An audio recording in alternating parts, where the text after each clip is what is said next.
One of our mini units is on author's craft, and we decided to meld that with our author study of Mo Willems. And Mo Willems is known for his Don't Let the Pigeon Drive the Bus, all those types of books.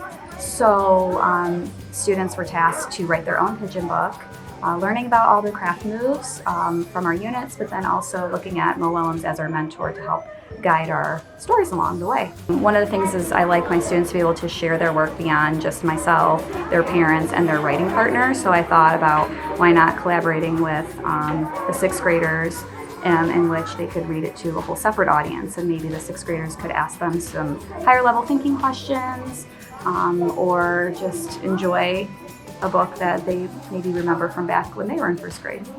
The pigeon is drinking a potion to turn into the dragon, and Pikachu uses up all his power to electrocute him and the dragon. Because I took my favorite characters from a TV show and put it in my book.